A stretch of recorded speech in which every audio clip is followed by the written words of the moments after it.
حضرت اسامہ بن زید کا لشکر بھی روانہ کر رہے ہیں، جو زکوٰۃ کے منکرین تھے ان سے بھی لڑ رہے ہیں، مسیلمہ کذاب جو نبوت کا جھوٹا دعویٰ کیا اس سے بھی لڑ رہے ہیں۔ ایک ہی موسم میں پورا مدینہ خالی ہے۔ حضرت عمر آ کر کے کہنے لگے حضرت ابوبکر سے کہ صدیق اکبر ایک ایک کام اسٹیپ بائی اسٹیپ کرتے ہیں یہاں، ورنہ مدینے میں کیا ہو جائے گا۔ حضرت ابوبکر صدیق رضی اللہ تعالیٰ عنہ فرماتے ہیں اللہ تبارک و تعالیٰ نے جو مجھے طاقت دی ہے، میں اپنی عمر کے کم حصے میں ہر کام کو مکمل کرنے کے لیے اس وقت تک اترا رہوں گا چاہے مدینے والوں کے رانوں کی چمڑیاں بھی اتر جائیں۔ یہ توکل، یقین تھا کہ اللہ تبارک و تعالیٰ میری مدد فرمائے گا۔ حضرت عمر کہتے ہیں اس دن مجھے اندازہ ہو گیا کہ حضرت ابوبکر کے سینے کو اللہ نے کتنا مضبوط کیا۔ یہی ایمان ہے میرے عزیزوں، یہی توکل ہے۔ آؤ نبی پاک صلی اللہ تعالیٰ علیہ وسلم کے فرامین کو یقین کے ساتھ عمل کر لینا، اس کے بعد پھر زندگی کا لطف بھی کچھ اور ہوتا ہے۔ آپ نے دیکھا ہوگا میں سورہ بقرہ کی تفسیر برسوں سے کرتا ہے، آپ کو بھی پتا ہے، یہاں پر تفسیر بھی ہوئی۔ سورہ بقرہ گائے کا نام ہے نا، بقرہ گائے کو کہتے ہیں، اور اس سورہ کا نام ہی گائے ہے۔ واقعہ جو پیش آیا تھا بنی اسرائیل میں، ایک آدمی مالدار آدمی قتل ہو گیا تھا اور قاتل کو ڈھونڈنا تھا، کون مرڈر کیا ہے۔ حضرت موسیٰ علیہ السلام کے پاس قوم آئی، کہا کہ اس کا قاتل کون ہے معلوم کیجئے۔ اللہ سے انہوں نے دعا کی تو اللہ نے فرمایا ایک گائے ذبح کرنے کے لیے کہو۔ کیسی گائے چاہیے تھی؟ ایسی گائے جو کسی نے پالا نہ ہو، ایسی گائے جو دیکھنے میں پیلے رنگ کی ہو، آنکھوں پر بھا جاتی ہو، خوبصورت ہو، نہ کبھی کسی کھیتی میں کام کی ہو۔ اس طرح کی گائے اللہ نے قرآن میں فرمایا وہ ذبح کریں اور اس کی پونچھ لے کر کے وہ مرے ہوئے آدمی کو ماریں، وہ خود زندہ ہوگا، بتائے گا اسے کون قتل کیا۔ یہ اللہ کا امتحان بھی تھا، ایک آدمی قتل ہوا ہے، اس کو جانچنے کے لیے گائے کا کیا تعلق ہے۔ یہاں پر بھی میرے عزیزو یہ تعلق ڈھونڈنا تمہارے اور ہمارے کاموں میں ہو سکتا ہے، اللہ کے کاموں میں نہیں۔ تم یہ نہ پوچھو کہ اس کام کا اس سے کیا تعلق۔ بہرحال میں واقعہ شارٹ میں بتا رہا ہوں، یہ گائے ان کو کہاں ملنی تھی، ڈھونڈنا تھا۔ اتفاق ایسا اسی زمانے میں ایک نیک آدمی، اس کا ایک چھوٹا بیٹا تھا، بیوی تھی، گھر چھوٹا سا تھا، چھوٹی سی فیملی، لیکن وہ بندہ بڑا پرہیزگار، اچانک بیمار ہوا۔ اس کے گھر میں کوئی چیز نہیں تھی سوائے ایک گائے کے بچیا، ایک گائے کی بچیا تھی، چھوٹی سی تھی۔ اس نے دیکھا کہ بیماری اس کی بڑھتی جا رہی ہے اور مرنے کے قریب آ گیا۔ میری بیوی اور بچے کی دیکھ بھال کون کرے گا؟ ہم تو انویسٹ کر کے چلے جائیں یا نامینیٹ تو کر دیں، بیوی کے نام اتنی جائیداد، بچے کے نام اتنی جائیداد، فلاں بینک میں کچھ رکھ کر کے جائیں۔ لیکن اس اللہ والے نے اس گائے کی بچیا کو اٹھایا اور جنگل میں لے گیا۔ جنگل میں لے جا کر کے چھوڑ کر کے اللہ کو پکارتا ہے، اے اللہ تیرے سے بہتر حفاظت کرنے والا کوئی نہیں، میری موت کے آثار قریب نظر آ رہے ہیں اور میرے گھر میں میرا بچہ چھوٹا ہے، میں یہ گائے کی بچیا تیرے حوالے کر رہا ہوں، جب میرا بیٹا جوان ہو جائے تو تو اسے یہ لقب دینا۔ یہ توکل کا اعلیٰ درجہ ہے۔ جنگل میں لے جا کر چھوڑنے کی کیا ضرورت، میدان میں ہی چھوڑ دیتا، وہ گائے ادھر ادھر چرتی پلتی نہیں، جنگل میں جبکہ بھیڑیا بھی ہیں، شیر بھی ہے، کوئی بھی کھا جاتا۔ یقین کا درجہ یہی تو سمجھ میں آتا ہے کہ اللہ کی ذات پر کیسا بھروسہ تھا۔ چھوڑ کر کے چلا آیا اپنے گھر، اپنی بیوی کو بتایا میں جنگل میں اللہ کے نام پر ایک گائے چھوڑ آیا ہوں، جب میرا بیٹا جوان ہو جائے تو اسے کہنا جا کر کے اللہ سے وہ مانگ لے۔ کیا تعلقات تھے اپنے رب کی ذات سے، کیسے تعلقات تھے۔ ہونا تو یہی چاہیے کہ تم کہیں تھک جاؤ، اس کو سنانے سے بہتر ہے مسجد میں آؤ، سیدھے اپنے اللہ سے باتیں کرو، اللہ کو سناؤ کہ مولا میں تیرا بندہ ہوں، تو میرا خدا ہے، میں جاؤں تو اس کے ہاں کیوں جاؤں، تیرے دربار میں آتا ہوں۔ اس میں جو لذت ہے دل کے اندر وہ کہیں نہیں ملے گی۔ دوسرے کو سناؤ اپنی تکلیف، آج ہو سکتا ہے تسلی دے دے، کل چار کو بتائے گا دیکھا فلاں جو ہے اتنی مصیبت میں ہے، تمہیں تو وہ ہر جگہ بے عزت کرتا رہتا ہے، لیکن مولا کی شان یہ ہے تمہاری چیزوں کو چھپاتا بھی ہے اور نوازتا بھی ہے۔ وہ بچہ جوان ہوا، بیوہ عورت تھک گئی تھی کما کر کے کھلا کر کے، اپنے بیٹے سے کہتی ہے بیٹا دیکھ اب میری بھی عمر ساتھ دینے چھوڑ چکی ہے، تیرے باپ نے ایک گائے کی بچیا جنگل میں چھوڑی تھی، وہ ہو سکتی ہے بڑی ہو گئی ہوگی، گائے بن گئی ہوگی، تو جا اللہ کے نام پر پکار، شاید وہ تجھے گائے مل جائے, اس کو بیچ کر ہم اپنا گھر چلا لیں. یہ نوجوان جنگل میں گیا اور پکارنے لگا, یا رحمان, اے اللہ, میں فلاں کا بیٹا ہوں, میرے باپ نے تیرے حوالے ایک گائے کی بچھیا کی تھی اور تیری حفاظت میں چھوڑ کر گیا تھا, اب میں جوان ہو گیا ہوں, وہ گائے مجھے لوٹا دے. جنگل میں وہ پکار رہا تھا, اچانک دیکھا ایک بہت ہی صحت مند گائے اس کے سامنے آنے لگی. یہ وہی گائے تھی جو بالکل پیلے رنگ کی تھی, یہ وہی گائے تھی جو نہایت دیکھنے میں خوبصورت تھی اور نہ کسی کی پالی ہوئی تھی نہ کسی کی کھیت میں جوتی ہوئی تھی. یہ اس نوجوان کے ہاتھ میں آئی, لے آیا, ماں سے کہا گائے مل گئی, اور ماں نے کہا ٹھیک ہے جاؤ بازار میں بیچ دو اس کو. اللہ کی ذات پر ایک بندہ توکل کر کے گیا ہے, اپنے بیٹے کو, اپنی گائے کی بچیا کو حوالے کر کے گیا, اور مولا بدلے میں کیا دیتا ہے لوگوں کو یقین نہیں ہے. کیا رب تعالیٰ اس کو لوٹا کر دیتا ہے؟ خالی گائے لوٹا کر دے دیا حفاظت کے ساتھ؟ نہیں. گائے جب آئی تو ماں نے کہا بازار میں بیچ دینا. کتنی میں؟ ماں نے کہا 6 درہم میں بیچ دو, اتنے ہمیں ضرورت ہے, لیکن جتنے پر سودا طے ہو جائے پہلے مجھ سے بات کرنا. وہ بازار میں گیا, 2 لوگ آئے, پوچھا کتنی قیمت ہے؟ کہا 6 درہم. اس لڑکے نے 6 درہم قیمت بتائی. خریداروں نے کہا نہیں, ہم 12 درہم میں خریدیں گے. یہ تو پہلی مارکیٹ ہے, ڈبل میں سامنے والا خرید رہا ہے, گھٹا کر کے لیا جاتا ہے. تو نوجوان لالچ میں بیچ تو سکتا, مگر وہ ایک صالح کا بیٹا تھا. کہا میں اپنی ماں سے پہلے بات کروں گا پھر بیچوں گا. آیا, ماں سے کہا میں تو 6 میں تیار تھا لیکن سامنے والے 12 میں خریدنا چاہ رہے ہیں. ماں نے کہا ٹھیک ہے جاؤ اب 12 اس کی قیمت لگاؤ. وہ تو چلے گئے. دوسرے 2 آئے, کہا کتنے کی ہے؟ 12 درہم کی. انہوں نے کہا ہم 24 میں خریدیں گے, ہم 24 میں خریدیں گے یہ گائے کو. اس نے کہا نہیں, میں اپنی ماں سے بات کر کے آتا ہوں. گیا اور ماں سے کہا عجب معاملہ ہے, میں 12 لگا رہا ہوں, وہ 24 مانگ رہے ہیں, 24 پہ لینا چاہ رہے ہیں. تو ماں نے کہا بیٹا اب کی بار جا قیمت مت لگا, جو آئیں گے خریدنے کے لیے ان کا ہاتھ پکڑ لینا اور پوچھنا میرے گائے کی کیا قیمت ہے, تم ہی بتاؤ. ماں سمجھ چکی تھی, ماں سمجھ چکی تھی. بیٹے نے پوچھا ایسا کیوں؟ ماں نے کہا بیٹا وہ خریدار نہیں ہے, وہ اللہ کے فرشتے ہیں, وہ اللہ کے فرشتے ہیں جو ہماری ہدایت کے لیے آئے. یہ گیا, اب کی بار جا کر کھڑا ہی تھا کہ پھر 2 آئے. کہا گائے کتنے کی؟ یہ گیا ان کو پکڑ لیا اور کہا آپ ہی بتاؤ میرے گائے کی قیمت کیا ہے. ان لوگوں نے کہا اے نوجوان تیری گائے 6 درہم 12 درہم کی نہیں ہے, انتظار کر, ایک جماعت ابھی یہ گائے ڈھونڈنے کے لیے آئے گی, اسے ضرورت ہے اس گائے کی. اور قیمت کیا؟ کہا وہ جماعت جب آئے گی تو قیمت بتانا, اس گائے کی چمڑی اتار کر کے اس میں جتنا سونا چاندی بھر جائے وہ اس گائے کی قیمت. نوجوان ہکا بکا رہ گیا, کیا گائے کی یہ قیمت ہو سکتی ہے؟ انہوں نے کہا ہاں ہو سکتی ہے, اللہ جب دلانے پر آئے اس سے بھی زیادہ عطا کرے. اللہ کی ذات پر تیرا باپ بھروسہ کر کے گیا تھا نا, اللہ کی ذات پر چھوڑ کر گیا تھا, اور اللہ جب بدلے میں دیتا ہے تو صرف وہ چیز نہیں دیتا بلکہ اس سے کئی درجے گنا بڑھا کر کے عطا فرماتا ہے. میرے عزیزو, وہ جماعت آئی اور دیکھا گائے ہوں بہو وہی ملی ہے جس کا ان کو حکم تھا. انہوں نے پوچھا یہ گائے ہمیں تو چاہیے. اس نوجوان نے کہا قیمت معلوم ہے؟ پوچھا کیا ہے؟ کہا اس گائے کو ذبح کر کے اس کی چمڑی بھر کے سونا چاندی. وہ سب ہکے بکے رہ گئے, اتنی قیمت؟ کہا اتنی قیمت ہے اس گائے, ان کو لینا ہی تھا.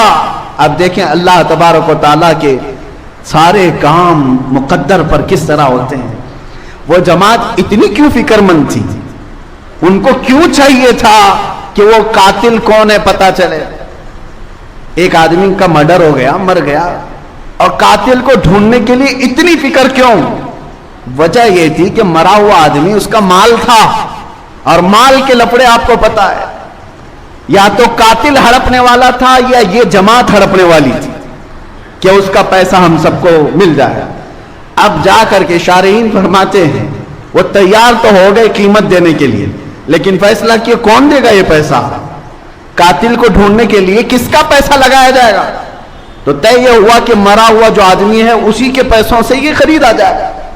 اب جا کر کے انہوں نے اس مرے ہوئے آدمی کی پراپرٹی جائیداد سب جمع کی، تب جا کر کے اتنی ہی قیمت بنی جتنا اس گائے کی کھال میں سونا چاندیا۔